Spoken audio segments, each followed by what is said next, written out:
वाराणसी की सुबह हमेशा की तरह गंगा आरती की धुन से जागी थी। घाटों पर हल्की हल्की धूप बिखरी थी। उसी शहर में रहती थी काव्या, एक साधारण शांत स्वभाव की लड़की। उसका सपना था लेखिका बनना। वह लोगों की भावनाएं पढ़ लेती थी, पर अपनी भावनाएं कभी जाहिर नहीं कर पाती थी। दूसरी ओर था अर्जुन। इंजीनियरिंग की पढ़ाई पूरी कर चुका था और अपने पिता के साथ बिजनेस संभाल रहा था। बाहर से आत्मविश्वासी, पर अंदर से एकदम अकेला। दोनों की दुनिया अलग थी, लेकिन किस्मत ने दोनों को एक ही कहानी में लिख दिया था। एक दिन काव्या अपने नए उपन्यास के लिए शहर के पुराने कैफे में बैठी थी। बारिश की हल्की फुहार पड़ रही थी। तभी सामने वाली कुर्सी पर कोई बैठ गया। माफ कीजिएगा, यहाँ कोई बैठा है? काव्या ने ऊपर देखा। पहली बार उसकी नजर अर्जुन से मिली। नहीं, उसने धीमे से कहा। कुछ देर दोनों चुप रहे। अचानक काव्या की डायरी जमीन पर गिर गई। अर्जुन ने उठाकर पढ़ लिया। प्यार कभी अचानक नहीं होता, वो धीरे धीरे दिल में घर बनाता है। आप लिखती हैं? अर्जुन ने मुस्कुराते हुए पूछा। काव्या ने झेपते हुए डायरी वापस ले ली। हाँ, थोड़ा बहुत। उस दिन की बातचीत छोटी थी, लेकिन असर गहरा था। अगले कुछ हफ्तों में अर्जुन उसी कैफे में रोज आने लगा। कभी किताबों पर चर्चा, कभी सपनों पर। अर्जुन को काव्या की सादगी पसंद आने लगी, काव्या को अर्जुन की समझदारी। एक दिन अर्जुन ने पूछा, अगर तुम्हारी कहानी में कोई हीरो हो तो वो कैसा होगा?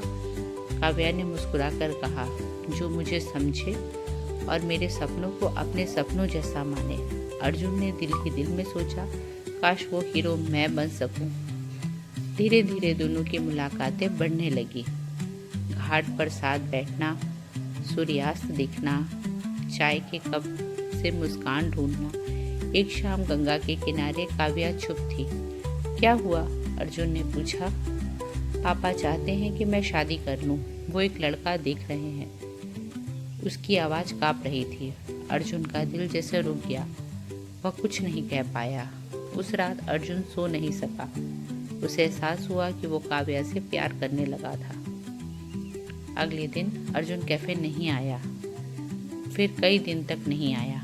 काव्या इंतजार करती रही। हर शाम घाट पर अकेले बैठती। एक दिन उसने अर्जुन को फोन किया। तुम दूर क्यों हो गए? अर्जुन ने धीमे से कहा, क्योंकि शायद मैं तुम्हारे लिए सही नहीं हूँ। तुम्हारे परिवार की उम्मीदें बड़ी हैं। काव्या की आंखों में आंसू बह निकले। मैंने तुमसे कभी कुछ नहीं मांगा, बस तुम्हारा साथ। काव्या की शादी की तारीख तय हो गई। पूरा घर सज रहा था, लेकिन उसके दिल में सन्नाटा था। शादी से एक दिन पहले अर्जुन उसके घर पहुंचा। काव्या, वो चौंक गई। मैं तुम्हारे बिना नहीं रह सकता। मैंने कोशिश की, पर हर कोशिश में तुम ही मिली। अगर तुम खुश हो तो मैं चला जाऊंगा, लेकिन अगर तुम्हारे दिल में मेरे लिए कुछ भी है तो आज कह दो। काव्या ने आंसू पोंछे और कहा, मैंने हर कहानी में तुम्हें ही लिखा है अर्जुन।